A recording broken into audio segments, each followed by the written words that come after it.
సర్వేపల్లి నియోజకవర్గ జనసేన పార్టీ సమన్వయకర్త Bobbepalli Suresh Naidu, AMC director Gummineni వాణి Bhavani Naidu ST బీసీల కాలనీలో పర్యటించి వాళ్ళ సమస్యలను అడిగి తెలుసుకున్నారు.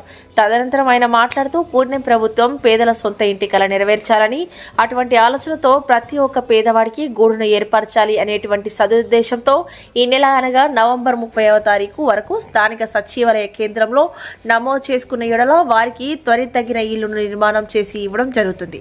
అదేవిధంగా సొంత స్థలం ఉండి ఇల్లు లేకపోయినా, ఇల్లు లేకపోయినా మీ యొక్క ఆధారు, ఆదాయ ధృవపత్రము మరియు రేషన్ కార్డు, కుల ధృవీకరణ పత్రాలను తీసుకుని వెళ్లి నమోదు చేయించుకుని ప్రభుత్వం నుంచి వచ్చే ఇంటిని నిర్మించుకునే అవకాశం ఉందని, అదేవిధంగా ప్రభుత్వం నుంచి వచ్చే ప్రతి పథకాన్ని కూడా పేద బడుగు బలహీన వర్గాలకు అందించడంలో కూటమి ప్రభుత్వంలో భాగంగా జనసేన పార్టీ సర్వేపల్లి నియోజకవర్గంలోని ప్రతి గిరిజన కాలనీకి తిరిగి వాళ్ళందరికీ కూడా ప్రభుత్వం ఇచ్చే పథకాలు కావచ్చు, వాళ్ళ ఇళ్ల విషయంగా కావచ్చు, ప్రతిదీ కూడా క్షుణ్ణంగా తెలియజేసి అర్హులైన పేద గిరిజనులందరికీ కూడా వాళ్ళకి చేరువయ్యే విధంగా మా వంతు మేము కృషి చేస్తామని, ఈ అవకాశాన్ని ప్రతి ఒక్కరూ కూడా సద్వినియోగం చేసుకోవాలని స్థానిక శాసనసభ్యులు చంద్రమోహన్ రెడ్డి గిరిజనులకు, బీసీలకు మొదటి ప్రాధాన్యత ఇస్తూ నియోజకవర్గంలో అభివృద్ధి ధ్యేయంగా పనిచేస్తున్నారని అన్నారు.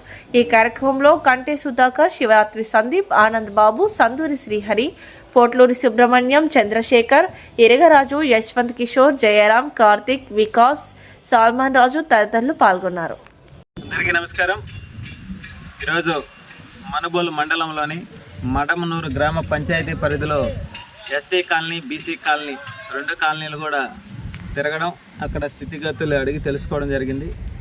కొన్ని వీధుల్లో సైడ్ కాలువలు కూడా నిర్మాణం చేయలేదు గత ప్రభుత్వం.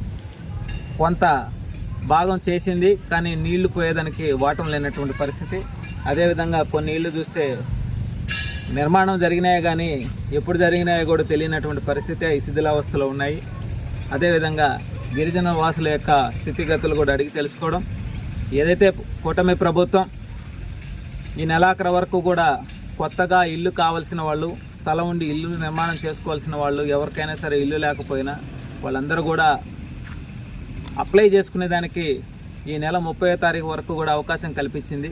కాబట్టి ప్రతి ఒక్కరూ కూడా సొంత ఇంటి కలను నెరవేర్చుకోవడం కోసం మీరు సచివాలయంకి వెళ్ళి మీ యొక్క ఆధారు లాంటి వాళ్ళు అడిగినటువంటి ఎవిడెన్స్ అన్నీ కూడా ఇచ్చి అప్లోడ్ చేయించుకున్న ఎడల త్వరితగతిన కొంత ఇంటి కళ నెరవేర్చుకునే దానికి అవకాశం ఉంటుంది. కాబట్టి ఈ విషయాన్ని కూడా ఇక్కడ ఉన్నటువంటి గిరిజనులకు కావచ్చు, బీసీలకు కావచ్చు, ఎస్సీలకు కావచ్చు, ఎస్టీలకు కావచ్చు అందరికీ కూడా తెలియజేస్తూ గ్రామాలలో తిరుగుతూ, గిరిజన కాలనీలో తిరుగుతూ ఇప్పుడు కూడా ఒక్కొక్క కుటుంబంలో 3-4 నివాసం ఉంటున్నారు, పిల్లలతో సహా గిరిజనులు. వాళ్ళకు కూడా సొంత ఇల్లు లేక ఒకే గూడు కింద, ఒకే రేకు కింద, ఒకే పట్ట కింద నివాసం ఉంటున్నారు. వాళ్ళందరికీ జీవితాలలో వెలుగును నింపి సొంత ఇంటి కళ నెరవేర్చే దానికోసం కూటమి ప్రభుత్వం ఈ నెలాఖరు వరకు టైం గడువు ఇవ్వడం జరిగింది. కాబట్టి ప్రతి ఒక్కరూ కూడా ఒకరికొకరు చెప్పుకొని నాయకులు ఎవరో వస్తారు చెప్తారని కాకుండా స్థానికంగా ఉన్న ప్రతి గిరిజన కుటుంబీకుడు కావచ్చు, ఎస్సీలు కావచ్చు, ఎస్టీలు కావచ్చు, బీసీలు కావచ్చు, ఎవరైనా సరే పార్టీలతో సంబంధం లేకుండా పక్క వాళ్ళందరికీ కూడా తెలియజేసుకొని సొంత ఇంటి కళ నెరవేర్చండి.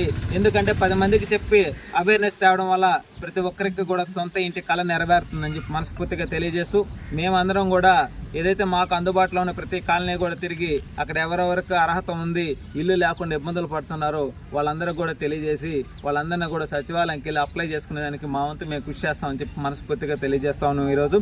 అదేవిధంగా ప్రభుత్వం నుంచి రావాల్సినటువంటి ఏ పథకం అయినా సరే మీకు అందుబాటులో రాకపోతే మాకు తెలియజేయండి. మేము వచ్చి స్థానికంగా మాట్లాడి ఎందుకు రావట్లేదు ఏంటి అనేటువంటి విషయాన్ని కూడా క్లారిఫికేషన్ ఇచ్చి త్వరితగతిన వచ్చేదానికి అవకాశం కల్పిస్తామని చెప్పి కూటమిలో భాగంగా ఏదైతే మా అధినేత డిప్యూటీ సీఎం పవన్ కళ్యాణ్ గారు పంచాయతీరాజ్ శాఖ మంత్రి కాబట్టి గ్రామ పంచాయతీలో స్థితిగతులు అడిగి తెలుసుకొని వాటన్నిటిని కూడా పరిష్కరించేదానికి మా వంతు మేము కృషి చేస్తామని చెప్పి మనస్ఫూర్తిగా తెలియజేస్తూ ఉన్నాం ఈరోజు.